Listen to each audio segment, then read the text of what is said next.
This is episode number 2 of Uncovering Unexplained Mysteries for June 20th, 2016. I just asked Mike how he was doing. I'm doing good. Dealt with some, crazy stuff recently, but, it's nothing compared to the recent passing of Anton Yelchin, who passed away yesterday in a tragic car accident. So may he rest in peace. He was only 27 years old. He was the same age as I am, so... And me. That's way, way, way too young. And he was in Star Trek, right? Yeah, he was Chekhov in Star Trek. So his last film is going to be Star Trek Beyond, so... Are you a big Star Trek guy? Yeah. I don't really like the reboots as much as the William Shatner films. I mean, I like The Next Generation, but First Contact is like the only really good Next Generation movie for me. The rest of them are just kind of lame or just shitty. But I like a lot of the William Shatner, the original Crew movies.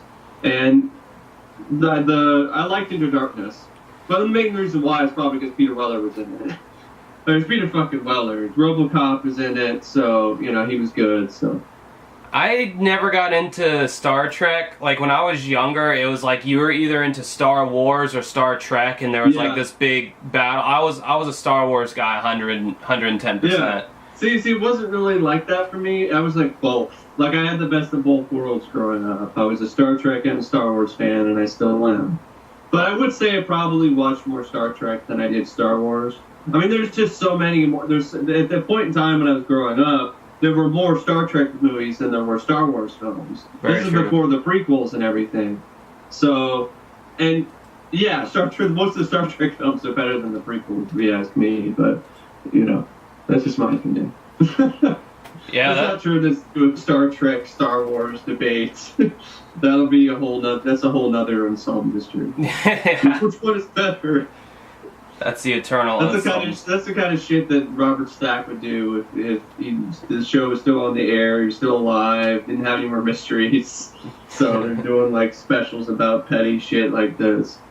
On this episode, we're gonna find out where did I leave my keys last time. I can't find them anywhere. If you have any ideas on where my keys are, please write in to Burbank, California, P.O. Box. I don't know why I made Robert Stack sound like Bill Cosby just then, but whatever. Yeah, or sounding like Foghorn Leghorn. I like the pudding cup and the pudding pop. If you know my keys are, please let me know. I did not rape those women. Skadoo! Oh, we're already off to a great start, I can tell. This is going to be a good one. Yeah. Alright, so we're doing unsolved... Let's go straight into it. Yeah. This one, folks, we're covering the Unexplained, 2 Unexplained segments, and a Mysterious Legend. So these are ones that people kind of asked about anyway. Specifically, this first one we're going to talk about, which is the Tallman House Ghosts. Which, this is a segment that scared the shit out of me when I was a kid. I very, very fun... or not so fond memories of this segment growing up. Late at night, I think it was like one of the reruns of Lifetime or something. And, I stayed up late. And they used to show, Unsolved Mystery segments, after midnight or something on that channel, if I remember correctly. Yeah, I'm not sure. I don't remember... They did stuff in the afternoon, but I remember watching stuff at night, too. Unsolved Mysteries kind of became that spot filler for a while for Lifetime. They were all over the schedule. The infomercials started airing. Here's some Unsolved Mysteries. Yeah, it's like we have no other programming that we want to throw in. What can we do? Let's just throw Unsolved Mysteries in some random block of time. Yeah, pretty much. Yeah. So, but the Tallman House Ghosts... the whole story is just strange, and so yeah, it happened in February 1987. Alan and Debbie Tallman, they brought home a bunk bed that they purchased at a secondhand store, and they put it in their basement. When the Tallmans moved the bed upstairs in May of 1987, it marked the beginning of 9 months of horror for the family. Since the first night the beds were slept in, the house became haunted. The children, who were rarely ill before, they suddenly became ill. The night that the family moved the beds upstairs, the son Danny was in the room next to it. And that night, the radio apparently took on a life of its own, turning itself on and randomly switching channels under its own power. It was like one of those old-time radios, too, I think, which was kind of interesting. And the son also reported that he saw the radio's Vindicator moving itself. But I don't know what that is. I know there's a movie called The Vindicator. But a few weeks later, Alan was painting the walls in his basement when he went out for lunch, and he placed the brush on the table. And when he returned, the brush was in the bucket standing up. When the youngest daughter was sleeping in the bunk bed, she claimed she had seen a witch and fire. And then a month later, Danny saw the same thing. The family pastor was brought in, and he felt the presence of the devil inside the house. Of course, it's not just evil or ghosts, or some spirit. It's the devil. It's always got to be the devil. Danny told his mother he wanted to leave. Frustrated, Alan told the spirits to get out of his house, and that if they wanted to fight someone, they could fight him. Then a few weeks later, on January 7, 1988, Alan returned home from the late shift, and he heard an eerie howling sound, and he went to investigate. Then a voice came out of the howling and said, "Come here." Alan went around to the back to see if anyone was there, and then went back to the garage and saw that it was on fire. That was like one of the most chilling moments. And the effects, I have to admit, the optical effects where they relay the fire over the garage is terrible. Yeah, it's a terrible effect. But just the acting by the guy and just the whole craziness of the whole situation, it's still creepy despite this really shitty, poorly green screened, fire effect. Anybody who watches Unsolved Mysteries, anybody who's a fan, we suspend our disbelief when it comes to the effects. Everybody knows that Unsolved Mysteries, okay, for the time, they were fucking impressive, okay? People out there listening or watching, they were good for the time, just give them a fucking pass. But going back, if you're a fan, you have to go, okay, that looks bad, but it's like you put it in the side of your mind and then you just keep plowing ahead, It's like, okay, that looks bad, but this is still a great case, this is still genuinely scary, but the fire was bad, but I mean, I think the scariest parts of Unsolved Mysteries was when they didn't have to use effects, that's exactly what I'm saying. This segment is really effective when it doesn't really show a lot of, effects or things like that. Just when you see stuff like, a ghostly voice saying, "Come here," or, or then when it just gets even crazier, I mean, the fire disappears. The garage door is undamaged. There's no visible signs of recent fire consummation. So, of course, the father is just thinking, whatever, I've worked too much, I'm just seeing shit. And so he goes back inside. He went to reach for his lunch pail that he had sat down. But then the entity that's inside the house, it threw it across the room. Yeah. Now that looked pretty good. Yeah. That looked pretty good. That did. And then Alan started sleeping in his daughter's room to provide protection. Like nowadays, they'd make that CGI or something. Yeah. CGI lunch pail.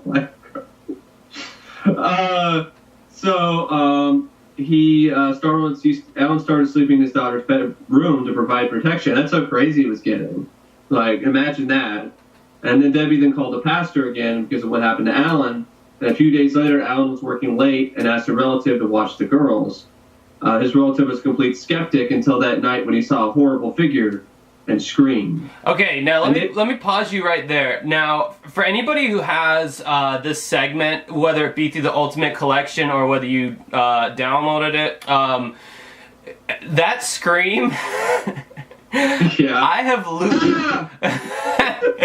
have looped that scream over. I literally hit pause and rewind and listen to that scream over and over again. It is hilarious. It is. Most of the acting in this segment is actually pretty good. Right. But That particular scream, like, if anybody has a chance to look up that segment and listen to that guy's scream when he's laying on the ground, it like, okay, like, everybody knows about the Wilhelm scream and how it was this guy from this old, like, 20s movie or something got knocked off a horse or something and made this particular, like, yeah, and you hear it everywhere. I honestly feel like this is a contender for that. This one should be also thrown in as a just a stock sound clip because this guy's scream was just hilariously awesome. But yeah, go ahead. It was short.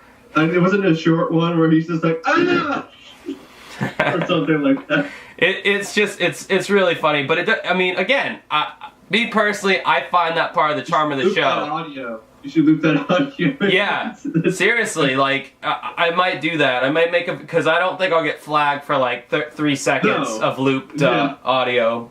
I might do that. It's really funny. But, yeah, just like when the pastor came and it shows Alan in the kitchen, just how, like, legitimately terrified and just beaten down he looked. Like, this guy was dealing with something real in this house. You know, even if you are a skeptic against ghosts and all that, whatever it was something because they were dealing. I think probably one of the scariest parts for me in that segment was the kids, how they're talking about the witch and all this shit that they saw, you know, like in their room and all that. Dude, that shit, that must have been so terrifying for the kid because when you're a kid and you're that young, you know, because as an adult you can logically figure a lot of this stuff out. Like, okay, this is this, but when you're a kid, man, you still believe in magic, you still believe in devils and angels and all that stuff, and so I mean that was really scary. Like when they the thing that got me the most was, of course, the whole thing where, you know, the Debbie told the relative to get everything together, that they were leaving forever. This particular overview doesn't mention the whole thing though, where I think it was the dad, the spirit told one of them, "You're going to die." Yeah, and that's the one that really sent chills down my spine and made my hair stand straight up. You know, when I first saw it, and when I saw it again, it still made me feel that way because they did it in a way that was just so much more effective because you can use your imagination as to what he saw. That you just hear, "You're going to die," you know, and you're just like, ugh. Yeah, and again, you don't really need to see some CGI ghost or something or some, you know, you don't need to see the ghost or the spirit there. Anytime you're watching Unsolved Mysteries in the past and they were doing like a paranormal or a strange legend or something, anytime Robert Stack, anytime like they didn't have a scene to show, like they didn't have the CGI or whatever, and they just had Robert Stack say a line, something to the effect of, "And what he saw was so terrifying," or "The call is so gruesome we can't air it." Yeah. Anytime he said that, that was so much more scarier than anything they could have played. Because not to get too off track, but there was a strange or a bizarre murder segment, or it was 2 Mary murders, I believe, and this woman Mary, she was murdered in her car while she had 911 on the line, and like one of the detectives was like, he's like, you know, he's still trying to be professional. He's like, "Well, the call at this point is not being let out because, well, even some of our seasoned detectives have heard the call, and it just makes your blood chill." Just like, damn, like, so when they're able to do that, that to me is a lot more effective than actually revealing anything, you know, they could possibly reveal as far as that stuff goes. Yeah, so after the relative, who was a skeptic, was no longer a skeptic, Debbie then told the relative to get everything together and that they were leaving forever. 2 weeks later, the Tallmans had the bunk beds destroyed. Afterwards, the Tallmans have had no further paranormal experiences, and in 1988, the family moved into the Tallmans' old home and have had no haunting experiences. And the house that they lived in apparently had no history of hauntings. I mean, Horicon, Wisconsin. Oregon. Oregon. I said that. Oh, I said that name correctly. That's where I want to go. Oregon. The Horror Convention, Wisconsin, is a small farming town of just 3,800. It's a safe and prosperous place. The Tallmans moved into their house in April 1986. And the bunk bed thing, that's what definitely got me too. As a kid, like, that's something that stood out along with the other ghost stuff, and the kids seeing the witches and the kids getting sick and so on. And it's just the damn bunk beds. Well, that's what they're... bunk beds after that. I'm like, the parents are like, where's bunk bed? I'm like, no, I don't want a bunk bed. I don't want to go anywhere near bunk beds. Yeah, well, that's what they're alluding to. There's ghosts in there. They're going to kill me. Yeah, that's what this whole segment was alluding to. They're alluding to the fact that the bunk bed was essentially cursed, and that was the whole reason that they were having these experiences, was a fucking inanimate object. I mean, we've heard of haunted houses. Everyone's heard of haunted houses all day long, but a bunk bed? Yeah. I mean, if it was like a shrunken head from New Guinea that like belonged to a witch doctor, okay, that makes sense. But a fucking IKEA bunk bed, like what? Like, but I mean, well, they bought it at a secondhand shop, and maybe it's made. My theory is, I don't know anything about this bunk bed because it's been destroyed, and I don't want to go anywhere near it. So I don't want any contact with this bunk bed. I think it might have came from, some kind of wood that might have involved. Maybe it was a tree that somebody was hanged on, in the Salem witch trials or something. Yeah, that's true. Or, there's a possibility of that. I don't know. We don't know. This is definitely an unsolved mystery. We'll never know why the bunk bed was cursed with such, evil energy. It makes you... This case makes me look back at, ridiculous movies like Amityville, The Evil Escapes, where they have an evil floor lamp.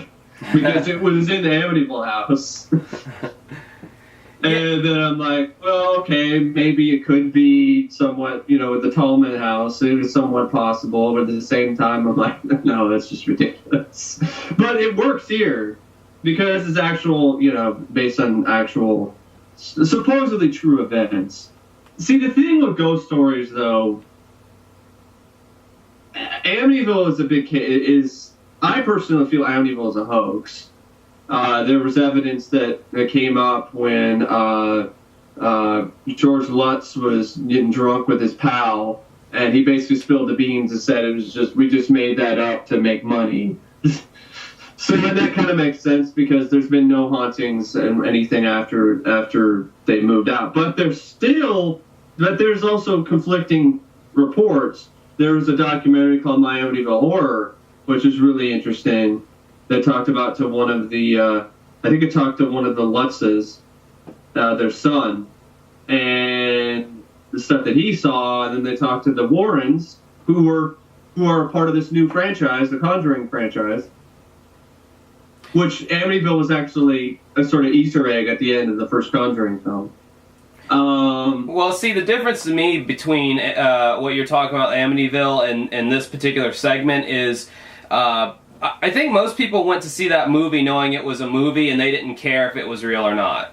But yeah, with Unsolved Mysteries and with this segment, you're going into this basically with them telling you that these are real life events, and whenever possible, the actual person participated in the reenactment. So yeah, see, that's the thing. I mean, they participated. I think the actual people were interviewed, I think. Yeah, and they were in silhouette. Like the people who it really happened to were in silhouette because they were.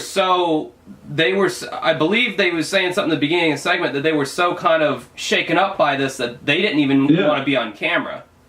Yeah. So they were in silhouette. You didn't even see what they looked like. So it's that added to sort of the creepiness too. They're all in silhouette. And stuff like that. To me, it also added to their credibility because they were basically saying like we have nothing to gain from this. We don't even want the exposure on national television. Yeah, we don't want a movie. We're not going to be like the Lutzes who show up on talk shows and everything and all of that. After the Amityville case and things like that.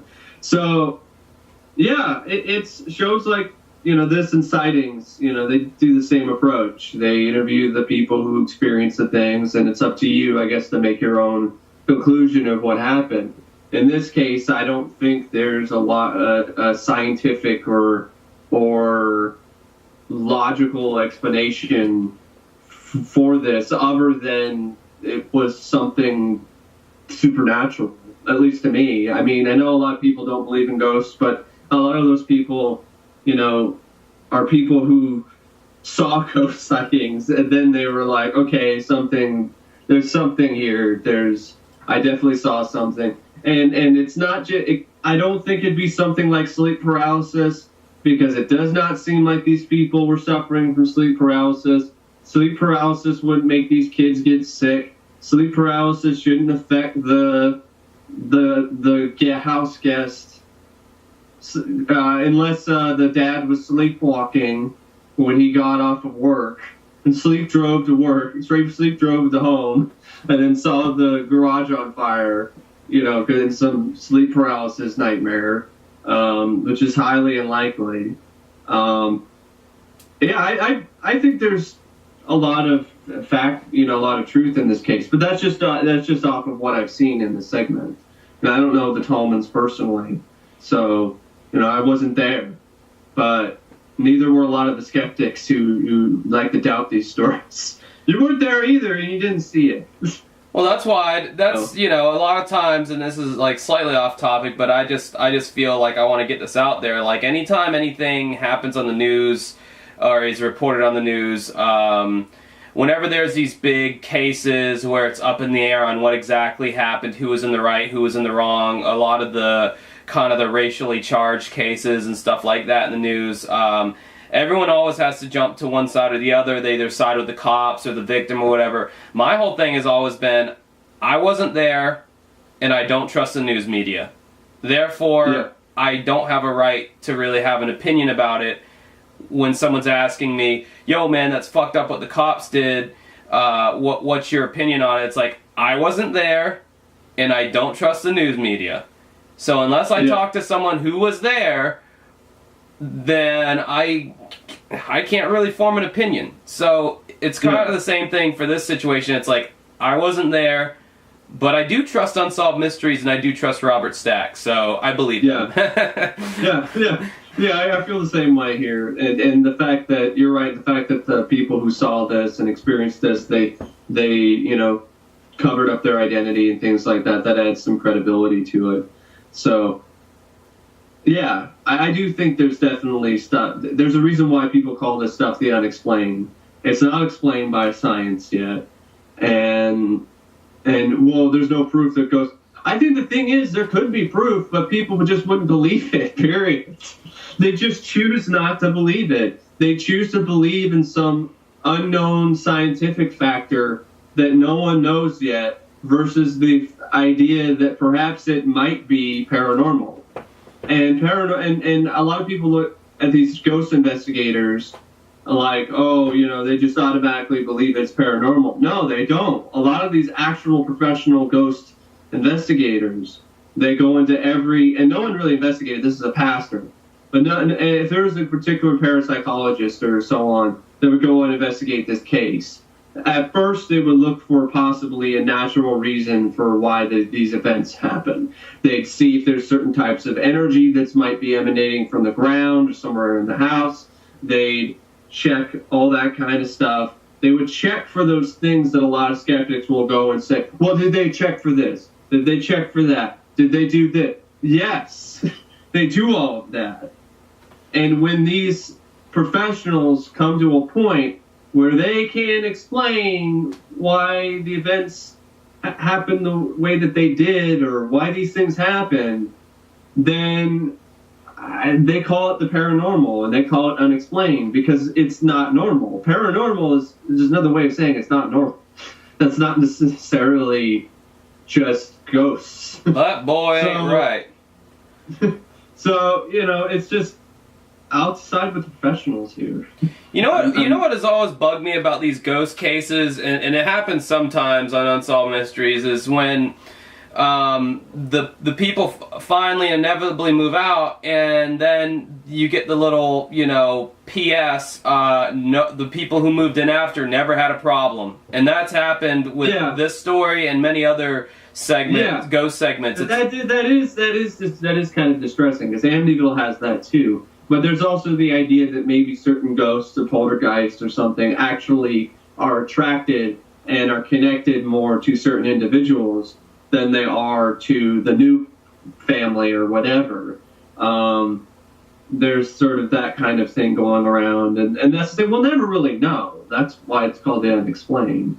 First off, if these ghosts are they're able to do all these crazy things, they're probably able to kind of control when they manifest and when they don't. So why would a ghost want to be like, hey, here I am, take a picture of me? Yeah, I don't know. It's just like, but aliens are definitely. It's easier for me to believe in aliens than it is but I do believe that there's something kind of, but possibly it could be on certain places. There are things that, there's just certain events happen, and so sometimes apparitions people see are kind of psychic imprints that are left behind on the actual location. This people see this a lot on Civil War battlefields and all this other sort of places. The Tower of London and so on. It's kind of like they see these replays of these like same events that occurred in these locations, but it's like in sort of ghost form. It's really interesting. Yeah, they say anytime there was like a high amount of emotional energy exerted in some area, whether it was a murder or a battle or something where there was just a lot of very high intense emotion, is ripe for hauntings and something being left behind, whether it just be an energy. Because we've seen in these ghost stories on Unsolved Mysteries where it ranges from just a disembodied energy that just shuts windows to a full-fledged, ghost, and everything in between. So there definitely seems to be an energy kind of factor behind it. What that is, I don't think anybody knows right now. I think that there is an explanation for it out there. I just don't. Especially in Western civilization, we're so not in tuned and open to the possibilities of anything in the spiritual world that I feel like we'll never accept the fact that these kind of things exist. And I'm not saying that I'm necessarily religious or anything, but I do believe that there's more than what we see with our eye out there, so yeah. It's the stuff with the supernatural is, I don't think you're going to be able to be like, oh, here's the proof. I think there's certain people that are more in tune to the supernatural than others, and I think the supernatural side of our spectrum, they know that, and they're more attracted to, and they reveal themselves to people who actually are more attuned to the spiritual world. That's just how I kind of look at it. I agree with you, but you know what annoys the hell out of me? There's so many charlatans in that field. There's so many, like the ghost hunters assholes, those people. Yeah, absolutely. And I think we've all met the neighborhood, wannabe spiritualist, the guy or girl who just thinks that they're so in touch with people's energies and this, that, and the other, and they're just they're a bullshitter. There's so many just like bullshitters out there, and people like wannabes when it comes. And I understand, this ghost stuff is fascinating. It's like magic. There's gullible people. There's gullible people out there. As long as there's gullible people out there who will, fall prey to these type of individuals. But that's a whole other story. There's a really excellent fraud segment that deals with these type of spiritualist medium, not really mediums, but they're like, tarot card readers and whatever, that really just took advantage of these women and just, literally just robbed this old woman blind of like her whole, everything her husband left her when her husband died. Cases like, I'm just going to mention this one briefly because this case is it has a supernatural connection to it, and it's one that just really sticks with me and makes me really feel like, okay, if there's kind of proof that there might be something supernatural in this, in this realm, in this world that we live in, this is kind of, we're close to the kind of proof. The Teresita Basa case. Yeah. Have you heard of that? Yes. Where this woman, she was murdered. She was found dead, nude, under a burning mattress with the butcher knife buried in her chest because there was a fire at her apartment.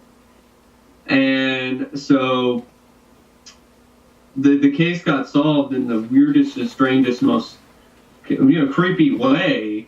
Several months after the murder, Teresita's co-worker, Remy Chua, another native from the Philippines, he began having visions and dreams in which she appeared to her, begging her to go to the police and tell what had happened to her. And the husband is saying things like his wife would go into a trance, and then Teresita would be talking to him, right, and saying things to him through his wife.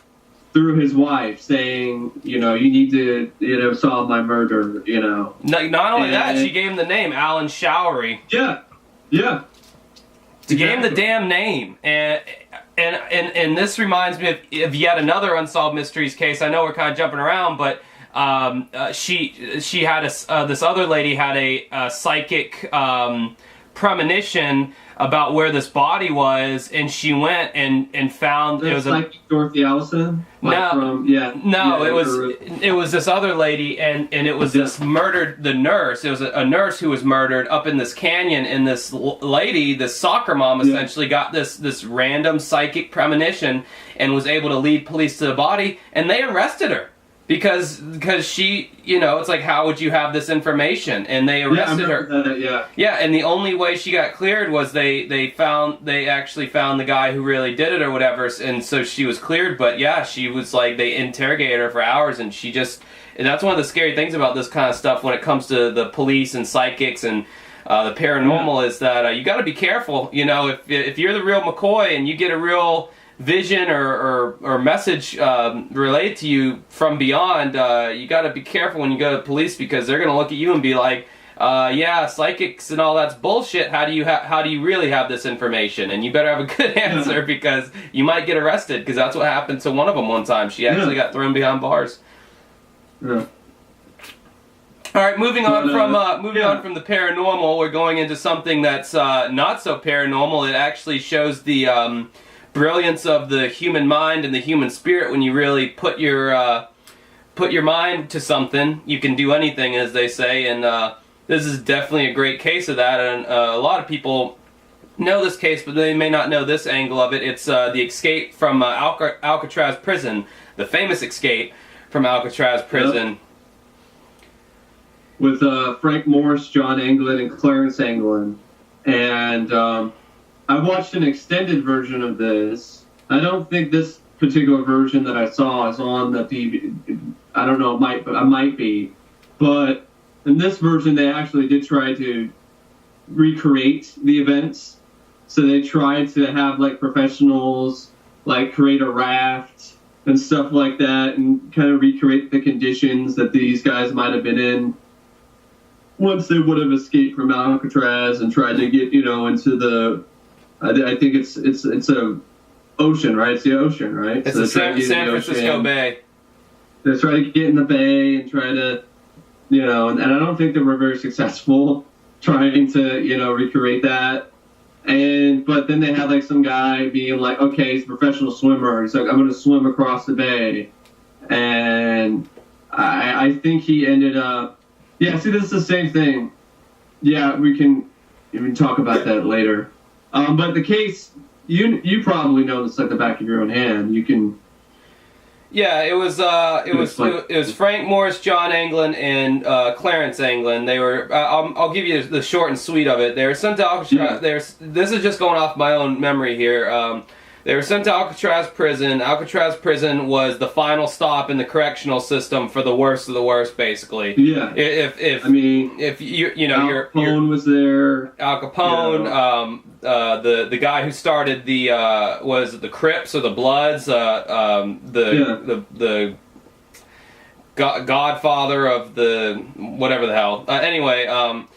So basically, this was known as the unescapable prison for one reason and one reason alone: that the water. It was literally an island, and it was surrounded by frigid, cold, water, and there was a lot of water. And even if you did manage to escape out of the prison cell, which they had the highest guard to inmate ratio, it was one guard, I believe, to every 3 inmates, which is just insane. Yeah. Even if you were able to escape, that water was just an almost a seemingly impossible barrier to keep you from the mainland.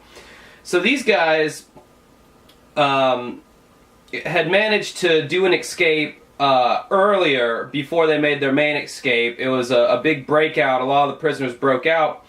Clarence Carnes, kind of the information guy in the prison, if you will, he noticed that there was a utility door that led behind all of the cells. Well, all the inmates, they didn't realize that, hey, there's actually this hallway, essentially, that exists behind our prison cells. And with that little tidbit of information, they started working on excavating the back of their cell. I believe it was with spoons or any kind of contraband they were able to smuggle. Clarence Carnes was in charge of passing out the books to give the inmates something to read, and the guards believed that this was also used to pass along contraband and information. Well, they were right, because that's how the Anglins and Frank Morris got a lot of their materials for digging, their stuff to make... we'll get into the fake plaster heads to avoid the head count at night. All that stuff was... It's just they were so detailed, and these are very smart individuals here. I mean, they were arrested and put in Alcatraz for armed robbery and, narcotics. Yeah, it was like possession of narcotics and armed robbery. Yeah, but Frank Morris was believed to have superior intelligence and an IQ of 133. So... he definitely put that at use here. Yeah, anything that had the real brains behind it, to quote one of the old security, because they actually got the former guards from Alcatraz in this segment. They interviewed them, and one of them was quoted as saying, anything that had real brains behind it was contributed to Frank Morris. So, yeah. Anyway. Over time, they were able to get all the contraband materials they needed, and they really just put so much thought into this, from making rafts to, one raft, to fucking safety vests. They did all this stuff under the noses of all the guards and everyone in Alcatraz. Like, they set up this, we're painting, right? It was like, we're helping out to paint something, right?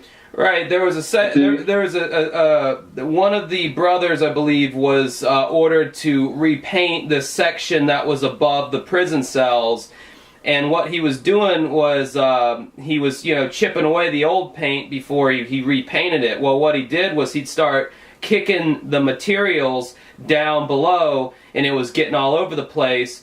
So the guards that they interviewed, to this day, they don't know who gave the permission to do this, but they actually let him hang up this giant curtain-like thing to keep the materials from falling down to the floors below, essentially giving them a private workspace where they could assemble all their contraband materials. So what they did was once they were finally able to make a hole in the back of their cells, which they hid with fake ventilation shafts. They crafted fake ventilation shafts. And if you think that sounds too crazy, go and watch the segment if you're able to, because these ventilation shafts looked very real. I mean, they put so much time and detail into all this, so they were able to climb up to this area where they were painting through the back of the wall, and they were able to construct their rafts. They were able to make the fake plaster heads, all in this covered cell above the cell blocks.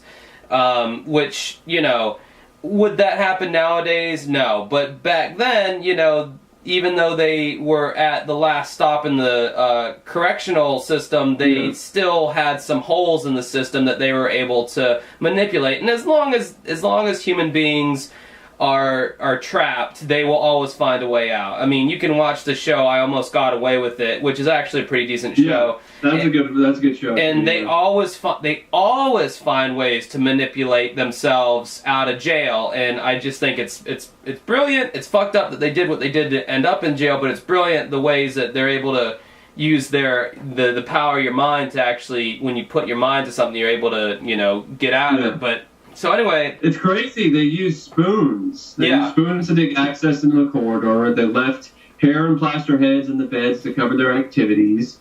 They cut access to the roof with a stolen saw. They fashioned a raft made of raincoats and altering a concertina to act as a pump to inflate the raft. And it's also believed the trio was aided academically with an issue of Sports Illustrated, which had been in the prison library, which contained a section low-cost ways to enjoy water sports. On June 11, 1962, they made their way up to the roof, down into the yard, and over the perimeter fence, and out onto the San Francisco Bay. There they pumped up their raft, they put it in the water, jumped in, and disappeared.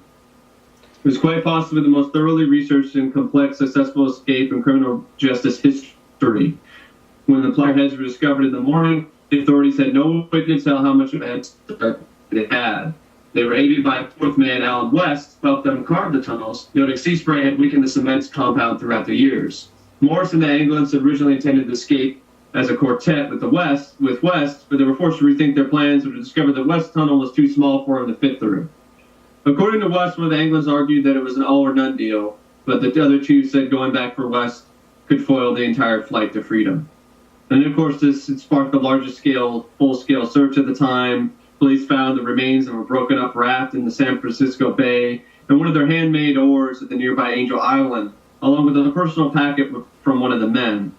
Although the authorities never found any bodies, they were certain the men must have drowned. But sightings of the three men after the escape suggested that Frank Morris and the Anglin brothers had managed to escape. Yeah, I think, so we have these are the facts that we have. No bodies were ever recovered. Their personal effects that they escaped with, family photos, money, all those things were recovered, but they never found a body. That leads me to believe that it was possible, if they did escape and made it, the only way that could have happened was if the Harlem crime boss, Ellsworth Bumpy Johnson, did arrange a boat to pick them up from the bay after they escaped. That would have been the only way that they could have possibly made it. That little raft... Well, what's interesting, is Clarence Carnes received a postcard with the message "Gone Fishing," right, which he'd been told he would get from the Anglin brothers and Morris as a code word signaling their success. And there was a secretary that represented a law firm in San Francisco actually got a phone call from one of the escapees, and they wanted to speak to a lawyer, and the lawyer wasn't in, and the secretary's like, "Can I take a message?" or something like that, and he's like, "Just read the papers, Like, he said something to the effect of, "Do you know who I am?" He's like, "Read the papers and you'll see," and then he hangs up on her, and he never called back after that, and it was led to believe that could have very well been one of the Anglins or Frank Morris, but they never called back, even though the police tapped the line and everything. So there's a bunch of little tidbits of occurrences that could lead one to believe that they could have made it. However, I guess for me personally, it's like, they made it off the rock and say they did survive. Criminals always go back to crime, especially if you're bad enough to end up in Alcatraz. You're not some guy who served a few years in prison and you're like, "Man, fuck that, I'm never going to do that again." These guys were repeat offenders who were so bad that they eventually got sent to the worst prison in the United States at the time. So say they had made it off the island, I highly doubt they would have straightened up and flown right at that point, because that's just not human behavior of a typical criminal. They're going to go back to robbing. They're going to go back to burglary. They're going to go back to what they originally got sent to jail for, and they would have gotten caught. And the fact that they would never seen from or heard from again, I mean, you could argue from their ingenuity that, if they're smart enough to escape from Alcatraz, then surely they would have been smart enough to get fake identification, new names, new social security number, maybe move to Canada, maybe fly out of the United States altogether. You could argue that, but I just don't know if that's the most likeliest scenario. I mean, that's literally like, I don't know, running through like Super Mario, never getting hit once, never losing a life, the perfect run. I mean, just the chances of that, it's like, I don't know, getting struck by lightning or winning the lottery or something. Yeah, well, there's some extra notes about this case, though, that are pretty interesting. The case first aired on February 8, 1989, and an episode which had devoted the entire episode to Alcatraz, including the history of the failed escape attempts and the 1946 Alcatraz prisoner revolt, before getting to the specifics of the 1962 escape. Two theories were tested, one by having a triathlete swim from Alcatraz to the mainland, and the other hiring 3 experienced kayaks to paddle the same route in a replica of the makeshift raft used by England's Morris. While the rafters failed due to the raft being unseaworthy, it wasn't seaworthy, they had to be rescued by a motorboat that was shadowing their progress, the swimmers succeeded at making it to shore. Unsolved Mystery speculated that the odds were likely that the 3 fugitives had survived. The case was also examined in the Discovery Channel series Mythbusters and reinvestigated in America's Most Wanted. The Mythbusters proved it was certainly possible to use the currents to reach the Marin Headlands, instead of the Angel Island where the ore was found. AMV revealed reported sightings of Morris and England, the brothers before the escape. Other TV series have focused more on the ghosts of Alcatraz, so we can go back to ghosts here.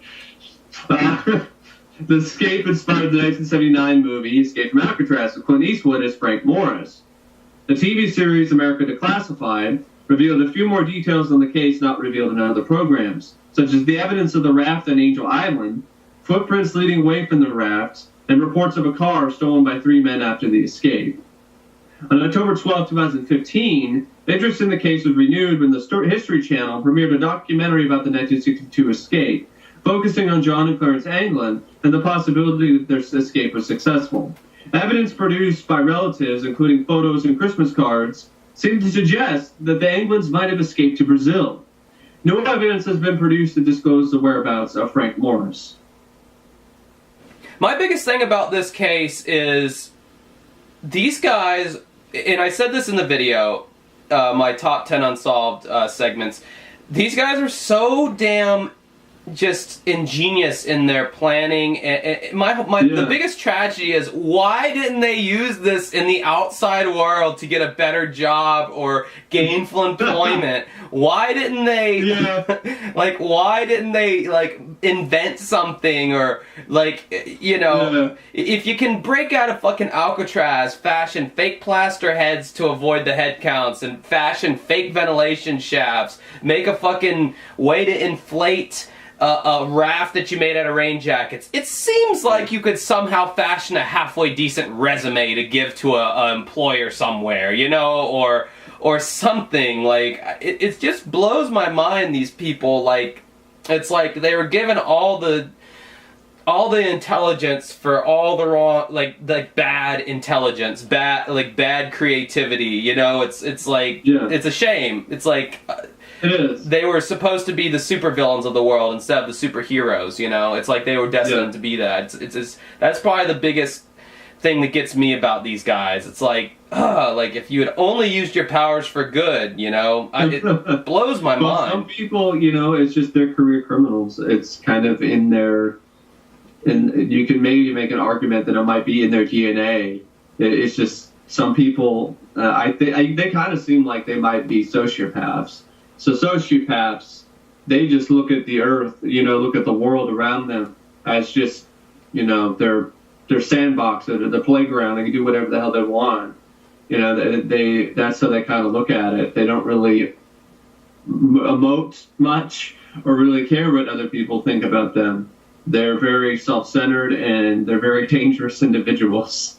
And some of the most intelligent and, you know, super villainish criminals are sociopaths. Yeah, I'd say, God, it must have been such a bummer, like, when the one of the four that was going to escape, he was going to break out of his cell, and literally... Yeah, his hole was too small. There was this reinforced masonry or iron bar, like, that for some reason that detail had been overlooked, and, like, they literally said it was, if he could have just punched through one little hole, that would have been enough for him to fit, but it was just enough to where he couldn't get through. Yeah. And, oh, that must have sucked. Also, you know, you'd probably be like, damn it, and you'd lose some weight. Well, shoot, I bet these guys they'd probably already been training for this like a damn warrior or something. They'd probably already had been, you know, working out and trying to lose as much weight as possible. But man, that's a bummer, like, for them, that it was just that one little piece of the wall that kept him from escaping. And you know he still got in trouble, you know, just as much as the other ones would have, because he tried. That still counts as an attempt, even though he wasn't able to go through with it. The damn... Alcatraz has not only, you know, ghost stories associated with it, it has an infamous escape as well. So that Alcatraz has always been one of the more fascinating prisons in history. And, you know, this escape and countless ghost stories that people come forward and talked about are a big reason for that. If you have the chance to go watch this segment, I highly recommend it, because I mean, some of my favorite parts is fashioning the head out of the plaster. I mean, they actually show the head, and I mean, this head, and I'll probably put a picture of it up on the video here. If you saw it in broad daylight, you'd obviously go, okay, that's some kind of a paper mache, you know, clay face. Yeah. But at night, when the guards were, you know, they had like hundreds of inmates that they had to check, you know, make sure they were still in their bed.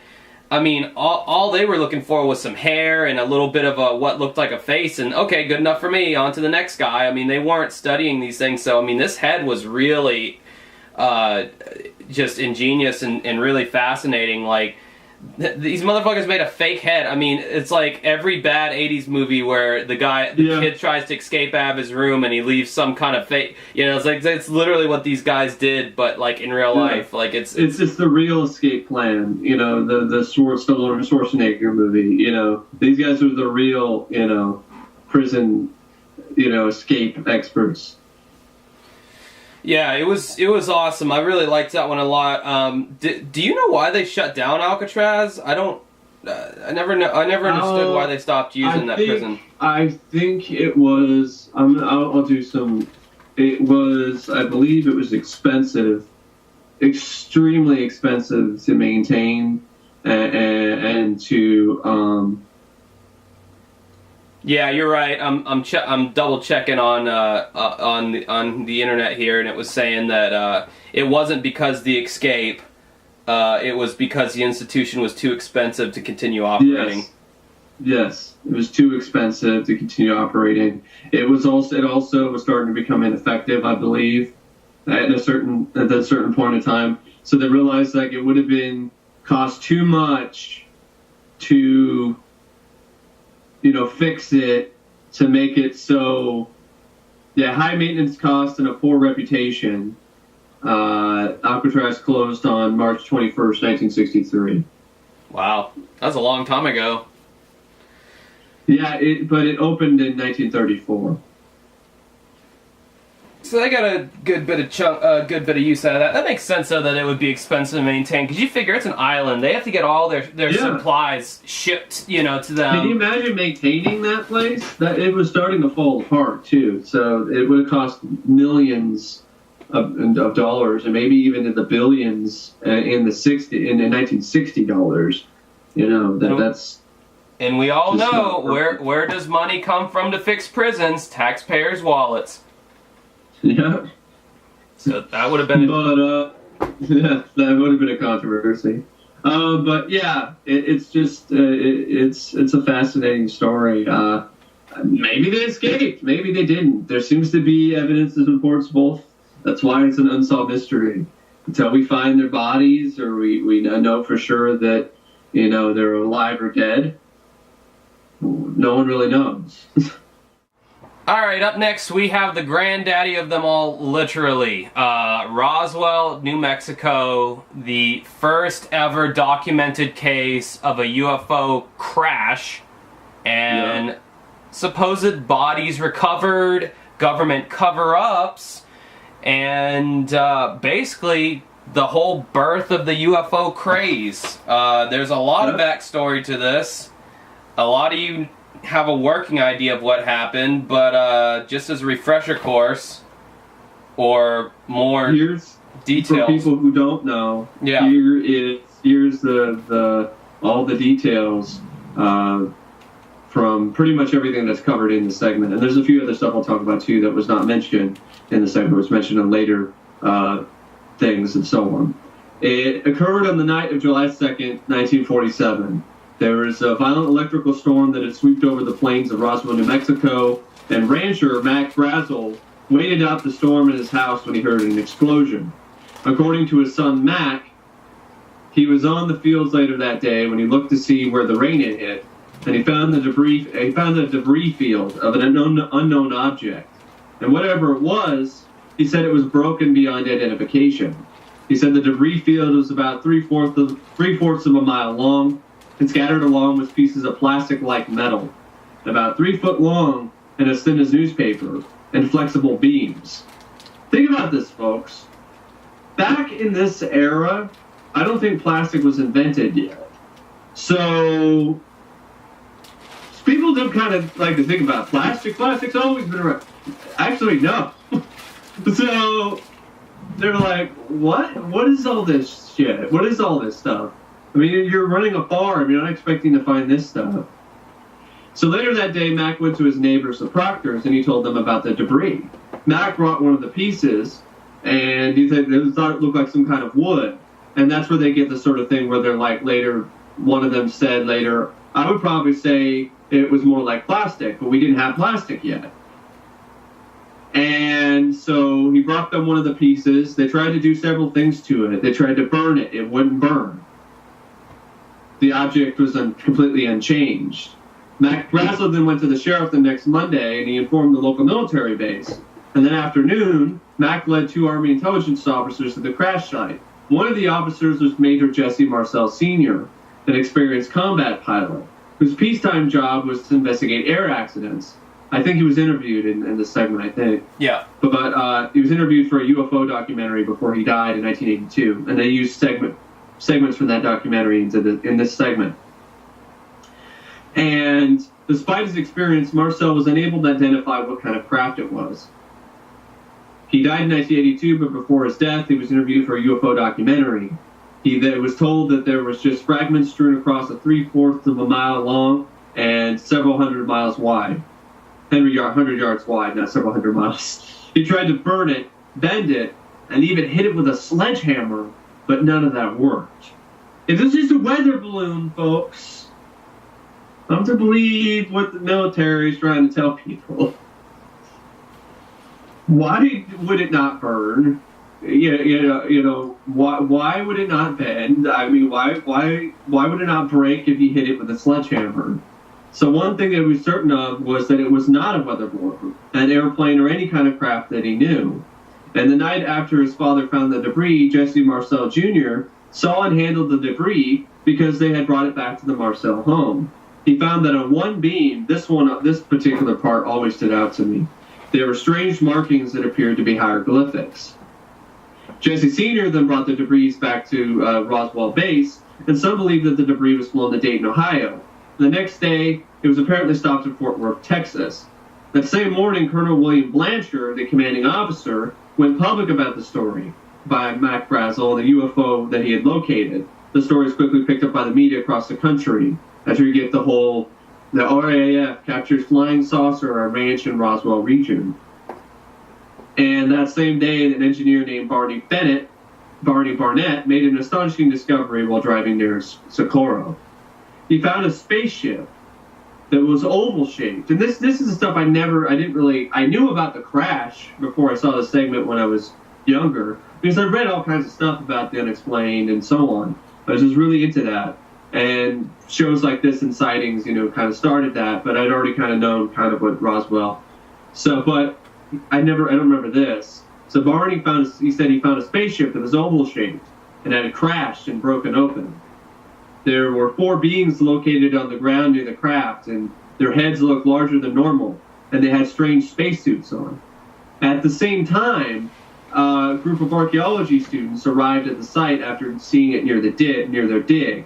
The military soon arrived, and they told Barney and the students to get out of there, not tell the story to anybody. Barney eventually told the story to a friend a few years later, and to this day, none of the archaeology students ever been found. Although the story was only told secondhand by a friend because Barney died in 1969. The evidence found makes many believe that the story is credible. On July 8, 1947, the story of the discovery of a UFO hit newspaper stands worldwide. The same day, a cargo plane apparently carrying the debris arrived at an air base in Fort Worth, Texas. And the Army soon received information that another crash site and bodies were found. General Roger Rainey's office issued a new press release claiming the wreckage was not a UFO, but instead a weather balloon. And meanwhile, some reports said that Mac Brazzo was being held at a Roswell base until the new cover story was put out. And by then, all traces of the debris had been taken from his ranch into a military airfield in Ohio. And investigators believe that some of the bodies and debris were taken to other places after arriving in Ohio, but that others are still there. However, there are only circumstantial evidence to say that something other than a weather balloon crashed into the field of Roswell until 30 years later. UFO researchers found a document that proves that the Roswell incident actually happened. In 1984, a top-secret document known as the MJ-12 memo was anonymously sent to a researcher. The MJ-12 is a group of 12 people that was supposedly hired by the government to get rid of the debris and help cover up the incident. In part, it read, on 7 July 1947, a secret operation was begun to assure the recovery of the wreckage. Aerial reconnaissance discovered that 4 small human-like beings had apparently ejected from the craft. About 2 miles east of the wreckage site, all 4 were dead.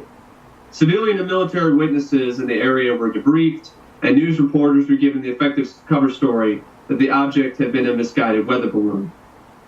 The government continues to deny comment on the MJ-12 memo.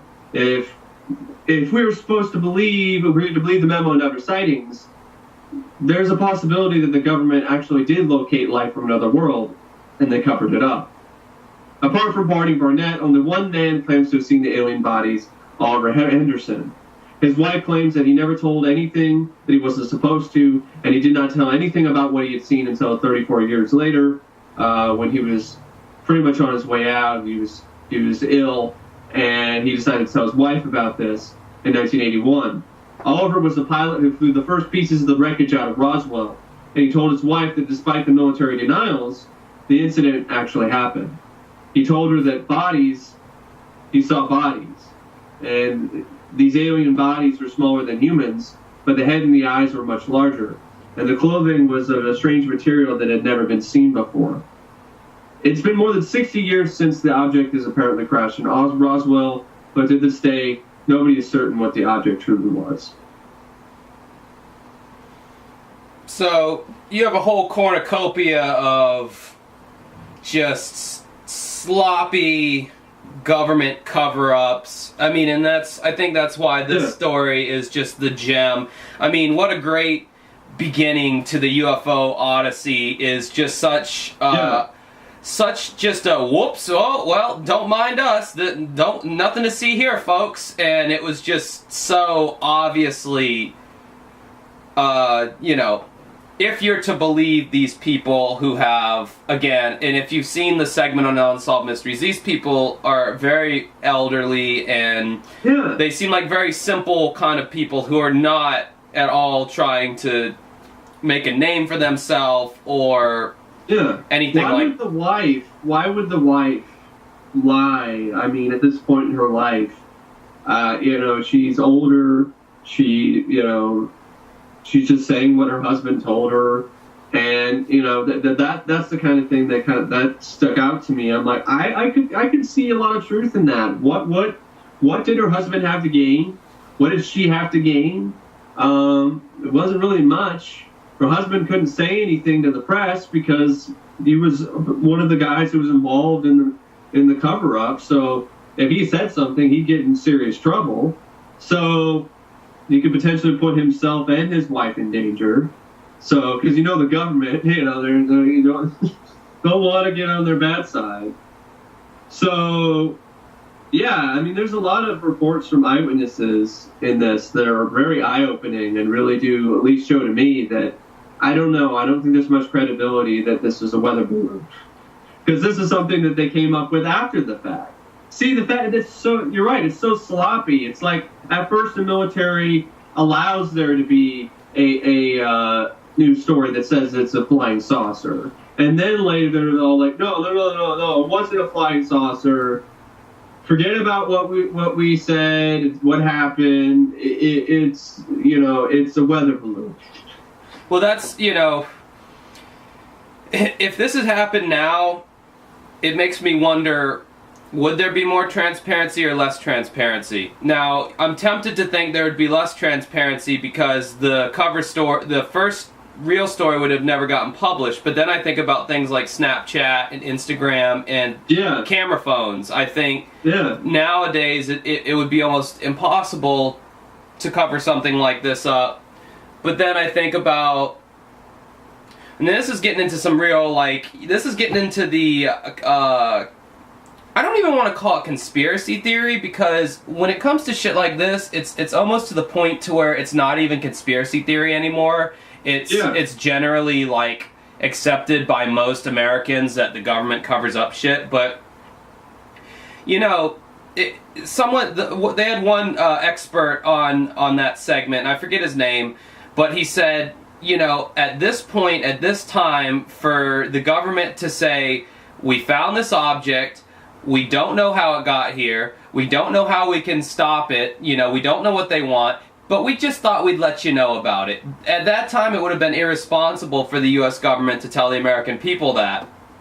So, this is obviously one of the best kept secrets of our U.S. government, probably above anything else. To this day, no information has surfaced about what really happened in an official... I think his name was J. Allen Hynek. Yeah, and this guy has actually been on UFO programs since that segment. I've seen him. He's a lot older now, but I've seen him on other... He's written some books, too, and he was also I believe he was in Close Encounters of the Third Kind. And, he was in Close Encounters of the Third Kind, the film. Oh, wow. He died, though... they must have interviewed him earlier, because he died in 1986, it says, of a brain tumor. So, yeah, there's some real freaky stuff when you get into this UFO stuff as far as the government shutting people up. I mean, it's really a big deal. I mean, this is stuff that, I feel like the government has somewhat made some kind of pact or something with whatever these things are, because we've never been attacked by them as far as I can tell. And I don't know if we talked about this before, but just how our technology is... I think that was Stanton T. Friedman. That's a different guy.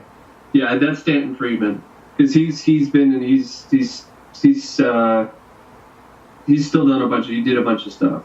So, okay. Hynek has done stuff before. But, yeah, he's the one that worked with SETI. He's been interviewed for a ton of other stuff. Yeah, that's who I believe it is. So I corrected myself, sorry. Oh, that's fine. There we go.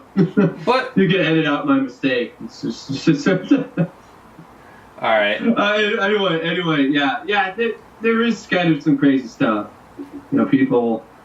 I just feel like with all the technological advances that we've made in such a short period of time, I believe that we've gleaned technology from these aircrafts. I believe our government has somehow found a way to communicate with these beings. I believe there's many different species of aliens. Obviously, there's the large grays, there's the small grays, there's the more lizard type aliens that have been described before. I believe that some are hostile, some may not be. I believe all this is obviously being covered up because, I mean, if the government was to admit that there's invaders from another planet or aliens just in general that are able to come to Earth and we can't really do anything about it, and their technology is more advanced than ours, I mean, they're just not gonna release that information to the public, especially not the U.S. government, which is the king of secrecy. So, I mean, it makes sense. I'm not angry at the government for covering it up because I believe it's their responsibility to keep the public from going into a panic. You know, that's why you don't say bomb on an airplane or fire in a movie theater. You never want to rile people up into a frenzy if it's unneeded. Now, if you tell them there's a hurricane heading to your city, you need to get out now, well then there's imminent danger, and that's information that you need to be made aware of. But obviously, the government knows a shit ton more about this that we don't, and they know enough to know that it's not a threat. There's so many other cases I could reference here. The one in Wytheville, Kentucky, where the radio DJ got in touch with the government and they're like, we know what these things are, they don't pose a threat, we can't tell you how we know that, but trust us, they do not pose a threat to you. So that obviously tells me that they're somehow communicating with these things. Yeah. And I thought, the advancements in technology too have been so vast in a short amount of time that I don't have proof of that this is the case, but I've always kind of thought that's a possibility. That something like that comedy movie Paul, the alien voiced by Seth Rogen is held by the government to give them technological secrets. Maybe there's more truth to that than we might think. And with Roswell in particular, it's just one of those cases that. It's the first one of its kind, and I don't think it was. I don't think it was the last. There's been other sort of stuff. Even if you look at just sort of like things like the stealth bomber or other types of aircraft that we've invented, that there's a possibility that we might have, used some of the technology that we found as well. Independence Day has a fun sort of take on that. Or Men in Black. Yeah, or Men in Black. And that's the Men in Black is kind of, people actually do see these kind of Men in Black show up and just kind of like, put a lid on it. We're not, they're not as nice, they don't seem like they're as nice as the, Tom Lee Jones or Will Smith are. They don't just get like a neuralizer or whatever, whatever, and erase your memory. They're pretty threatening. Oh, so you're telling me you don't think that there's somebody in the Men in Black who puts on the sunglasses and goes, the difference between you and me is I make this look damn good? You don't think that's happening in the government right now? No. Oh, well, shit. Well, that throws all my hope out the window. I actually want to bring up a very interesting point here. A lot of people are getting into the Roswell case. There's a lot of researchers and all this, but there hasn't really been a celebrity that's really gotten into it or talked about it until somewhat recently. Oh, what is he into all that? He's into UFOs, but I don't know if he talked about Roswell or not. Well, but I know he's into UFOs. A lot of people out here have heard of the band Blink-182. They're the punk pop band that did songs about their dicks and fucking dogs and chicks and all that. Well, the lead singer Tom DeLonge has always had an interest in UFOs. Anybody who's a fan of Blink-182 knows that Tom DeLonge is really a big UFO fanatic. He always has been. He said when the internet first came out, the only thing he wanted to use it for was looking up information on UFOs. And as he has grown in fame and notoriety and has become more successful, obviously it's afforded him abilities that most of us average people don't have. And he's since departed from Blink-182 for about the past year or so. They've replaced him with some other guy. And Tom has pretty much dedicated a large chunk of his life to really getting to the bottom of UFOs in Roswell. And he's written a book on it. He's apparently been working with the U.S. government and people from NASA. He actually, on his Instagram, which I'll put up on the video here, on his Instagram, he recently released a photo of what looks like a gray, an alien, what's known as a gray, and it's got a little timestamp on the bottom, and it's in black and white, kind of grainy looking, and in the description he says, "I was recently briefed on the Roswell event, on what the Roswell event actually was and why it was even scarier than the famous legend. Thus, the secret was necessary. Read Chasing Shadows. One scene describes a crash as told through the words of a little girl. We will be revisiting that scene in Book 2, and you will all learn what it actually was." So, apparently Tom DeLonge from Blink-182 is breaking out a lot of new information here. Now, my big question when anybody comes to the forefront like this, whether it be mysteries of the UFOs that you don't know about, that the government doesn't want you to know about on channel 132 or whatever it may be, or this book that Tom DeLonge is writing and has already written apparently, my biggest thing is, if it's such a big government secret, if people have been threatened with chemical warfare by the government for exposing things, if people have gotten any kind of visits from the Men in Black, if people's homes have been ransacked and shit's been taken because they don't want information leaked, how is this guy, who is so visible in the public eye, how is he able to write a book basically exposing this? Maybe it's because he's so visible and in the public eye. Maybe it'd be too controversial, or it'd be the whole sort of thing. If he disappears or something happens, then it will be a lot easier to put two and two together and be like, well, he was writing some UFO book, he's been leaking some stuff. I think the government got involved here. And in these other cases, you could kind of be the sort of he said, she said stuff, where you'd be like, well, I don't know what happened. So that's one theory I have, and maybe the government has gotten to the point. Maybe the Obama administration is just like, we don't care anymore. I mean, if you want to, I think, honestly, society now, I think we can handle this. Yes, if it's revealed that we're not alone in this universe, that's going to shock some people. Some of the religious, people and so on, but it was going to shock people regardless. In 1947, they weren't prepared for that. Now, I think we're ready, because we already have a lot of scientists and astrophysicists saying things like even they don't believe we're alone in this universe. And people are already scared of aliens. So, if we know that they for sure exist, I don't think that people, there's going to be people who are going to freak out, but I don't think there's going to be some mass riot in the streets. I really don't. I think people are like, oh, that's cool. I always thought aliens existed. All right. Just don't abduct me and give me anal probes later. I'm not a fan of that. I just think it would be if I was in a position of power in the government, I think it would be in my best interest to just, I don't know, if there is a truth to this, to just kind of just say, yes, all right, we're not going to tell you everything, but yeah. Aliens. I don't know if it's ever gonna happen, honestly. I don't. It probably won't.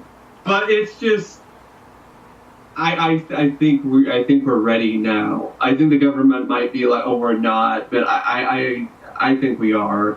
I mean, we've advanced enough as a society and as people.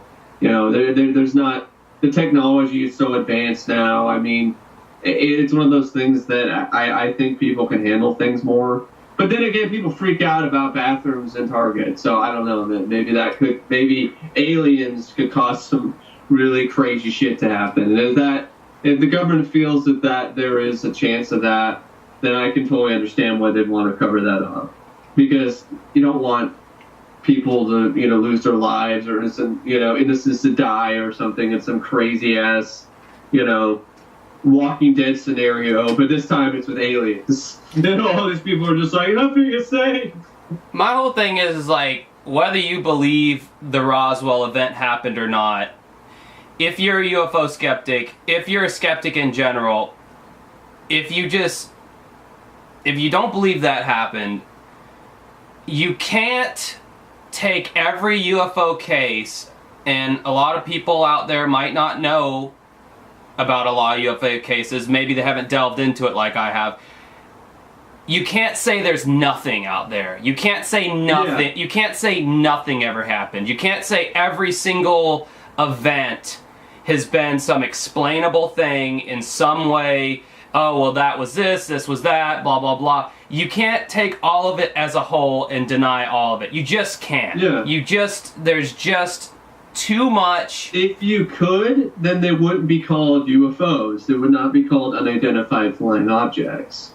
Well, the whole thing is, I just don't think there's anybody creative enough or wanting to perpetuate this enough to just keep it going all these years. I don't think, yeah, people make money off of the movies and the shows, probably get decent ratings and all that, but if nothing ever happened, I just don't think that you would be getting all these shows and stories and everything if it was all nothing. I mean, you could have made up anything. You could have said it was a big,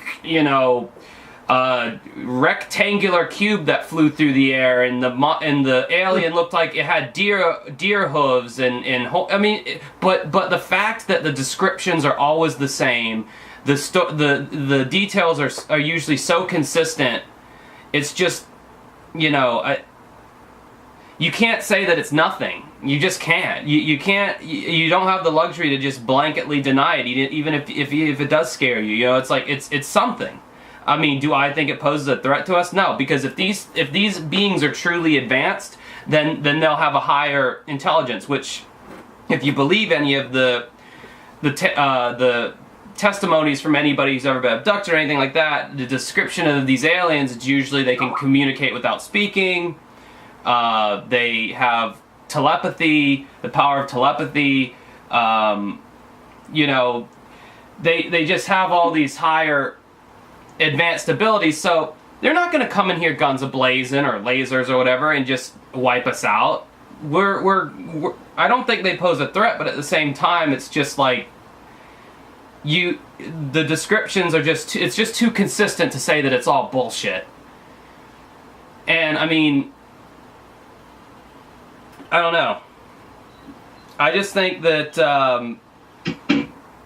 I would personally like to know what's going on. I would personally like to see it. I mean, I don't want to see a UFO in person, to be honest with you, like in an uncontrolled environment, but I would like to see it on display. I would like to... Yeah. I don't know, like in the Smithsonian or something.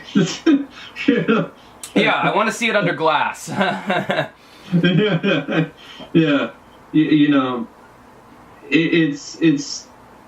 It's one of those, definitely one of the biggest unexplained things, one of the biggest unsolved mysteries, UFOs and aliens and so on. I just think it's statistically impossible we're alone in this universe. I don't have any doubt that there are aliens. When it comes to government cover-ups and stuff, there's so many people that come forward and say and talk about stories like this. But what would they have to gain to talk about this type of stuff?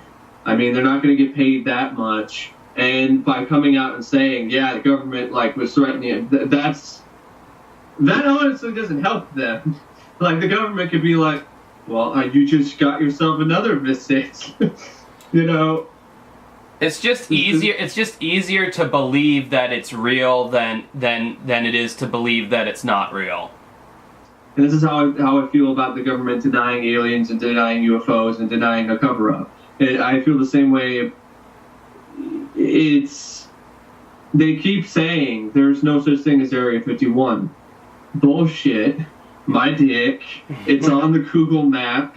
There's a giant fence that literally has a sign that says trespassers will be shot. Stop denying that it exists. Because there's plenty of proof that say that it does. Well, in particular, Area 51.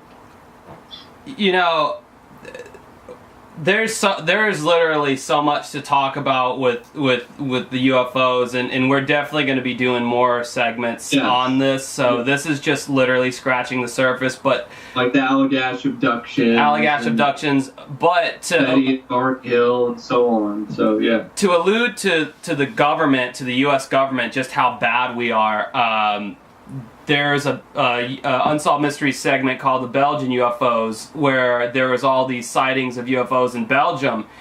And just as a stark contrast, the Belgian government 100% cooperated and participated with Unsolved Mysteries, gave them footage, radar footage, because when they were seen, they engaged the fighter jets, and the fighter jets actually chased down the UFOs, and the UFOs just did these unearthly maneuvers in some kind of a cat and mouse game to evade these fighter jets, and it would show on radar how these UFOs would just drop in altitude so fast that G-forces alone would kill a normal human being. And these things were just defying laws of physics. Basically, they would turn without losing velocity. They would turn. They could ascend and descend in a second's notice, and the fighter jets just could not keep up with them. They gave the Unsolved Mysteries that footage, and Unsolved Mysteries aired it. They were totally cooperative.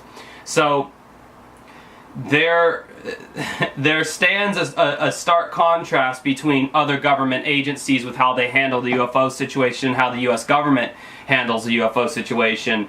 And so that's another thing that leads me to believe that we have a lot more information than what the other government agencies do, or maybe they're just more transparent and that's how they are. And the United States just sucks when it comes to that, and we have to be the world police. And there's also documents that are released to the public, and there's stuff missing. So that's another thing. Like, why? I don't buy that there's no cover-up going on, because there's these UFO documents that have been made public in recent years, and there's stuff crossed out, or there's stuff missing, or there's pages gone. It's just like, what? If you're not covering something up, then why are you not giving me the whole document here? Right. I mean, there's just too much evidence that goes in that area for me. I'm with you. There's too much evidence that says, okay, the government's, they're trying to cover something up. Whether it's military related or not. I mean, it could be, they were experimenting with military technology or something. I don't think it's really, I tend to more believe it might be extraterrestrial than like just military, inventions. But if it is side of military stuff, I can kind of see why they'd be like, no, we don't want people to know about our test flights of our like super advanced technology. The military does have kind of I remember there's a documentary that talked about the war. I think it was I don't know if it was Panama. There's a war that happened briefly in a conflict in somewhere in it definitely wasn't the United States. It was out of the country, and the eyewitnesses are talking that the military literally had these like laser rifles that were just like incinerating people. Holy shit! And these are from like eyewitnesses, who were there and saw this conflict going on. So who knows? Jeez.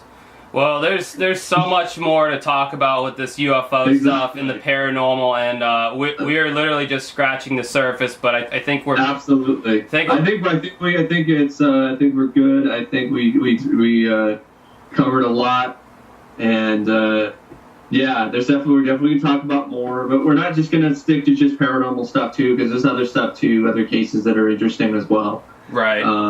Let us know in the comment section, in any, like however you're hearing us, get to us somehow, either on YouTube or comment on the SoundCloud. Like I said, we're on iTunes and Stitcher. Let us know if you're an Unsolved Mysteries fan. Let us know what segments you'll be interested in hearing in the future.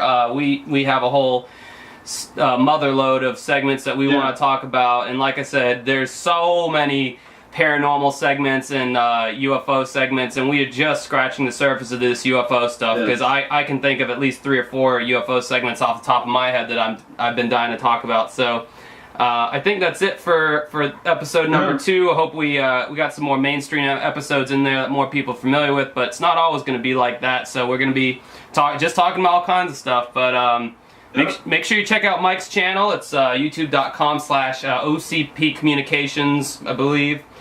I am Josh Cannon at the Overstimulation Station, but my URL is facebook.com/dancingwithghosts. What Josh meant to say was www.youtube.com/dancingwithghosts.